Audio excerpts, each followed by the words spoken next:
Ili usipitwe na matukio mbalimbali na uwe wa kwanza kutazama video zetu, tafadhali bonyeza neno subscribe hapo chini ya video hii, kisha bonyeza alama ya kengele itakayotokea. Asante. Moja kati ya habari ambayo inazungumziwa kwa ukubwa zaidi kwenye mitandao ya kijamii ni baada tu ya siku ya jana Diamond Platnumz alipoweza kuzindua studio mpya za Wasafi FM katika upande wa radio, na tuliweza kuona alikaa muda mrefu sana, alikuwa kimya, hatukuweza kuona vipindi vikiendelea katika upande wa radio katika media yake ya Wasafi Media. Diamond Platnumz aliamua kukaa kimya kwa sababu tu alikuwa anajua kuna mambo mazuri ambayo yanakuja mbeleni, lakini pia alikuwa anajua nini ambacho anakifanya. Wengine wakiwa wanazungumza maneno tofauti kwenye mitandao ya kijamii kwamba Diamond ameweza kufilisika, Diamond hawezi tena kuinuka, Diamond mara hivi mara vile. Maneno yalikuwa ni mengi sana katika media ya Wasafi, ikiwa inasemekana Diamond ameuza Wasafi. Mambo yalikuwa ni mengi sana, lakini siku jana Diamond ameweza kuwafunga midomo wale wote ambao walikuwa wanazungumza kwenye mitandao ya kijamii kwamba yeye amefilisika, hawezi tena kuinuka, hawezi tena kuendeleza vipindi vya upande wa radio kwa sababu tu watangazaji wameondoka. Mambo yalikuwa ni mengi sana, lakini Diamond ameweza kuzungumza na alifanyiwa exclusive na mtangazaji wake Liliomi, na mambo mengi sana walizungumza, lakini moja kati ya jambo ambalo waliweza kulizungumza ni kuhusiana na kurejea au kurudi kwa watangazaji mbalimbali ambao waliondoka baada tu ya Diamond kuweza kufanya marekebisho mengi katika upande wa studio zake. Watangazaji wengi walienda kujitafuta katika media zingine. Sasa Diamond akaulizwa, vipi, kuna uwezekano wowote wa yeye kuweza kuwarejesha wafanyakazi wake?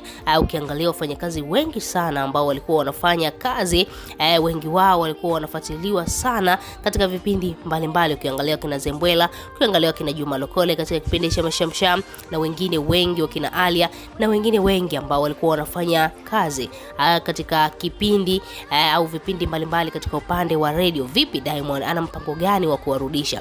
Diamond Platnumz ameweza kuzungumza jambo moja na kudai kwamba yeye binafsi anajua kitu kimoja, kwamba kama mtangazaji aliona kabisa, manake anasema aliweza kuwapa noti kwamba anataka afanye marekebisho kidogo, wapumzike kama likizo, na ikuchukua muda mrefu sana. Diamond amekamilisha kila kitu. Kama kweli mtangazaji angekuwa na uvumilivu, sasa hivi Diamond Platnumz anakuambia anaweza akarejea kazini. Lakini kwa wale watangazaji ambao tayari walishaenda kujitafuta katika media zingine, Diamond Platnumz anakuambia hao tayari ameshawapoteza na amekubali kuwapoteza, na sasa hivi anachofocus ni kuangalia tu ni nani ambaye atafanya kazi vizuri, ni nani ambaye ataenda naye sambamba, ili mradi tu wote waweze kufika pale katika kile kitu yeye ambacho amekilenga katika media yake nzima, katika upande wa TV na upande wa radio. Sasa hivi ukiziangalia hizi studio bana, unaweza kusema kuna vitu vingi sana Diamond ameweza kuviboresha, na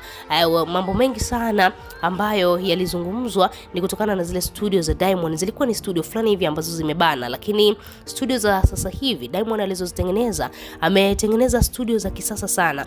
Ni studio ambazo zina nafasi, lakini pia ni studio ambazo zina quality ya hali ya juu. Ukiangalia hata zile microphone ambazo wanazitumia ni mic ambazo tunaweza kusema ni za kisasa sana. Na ukiangalia katika hizi kazi za media, mtu ambaye anasifika sana kuwa na ubora wa hali ya juu katika studio zake ni Majizo, huyu CEO wa EFM. Lakini sasa hivi unaambiwa Diamond kidogo tu ampite Majizo kutokana na ile ubora na quality ambayo ameweza kuionyesha katika studio zake mpya hizi katika upande wa radio. Wewe kama shabiki unalipi la kuzungumza? Unalipi la kumshauri Diamond Platnumz kuhusiana na watangazaji wake wengine ambao waliondoka na kwenda kujitafuta kwenye media zingine, na wengine wapo? Tuachie maoni yako, lakini pia usisahau kusubscribe, like na turn on notification.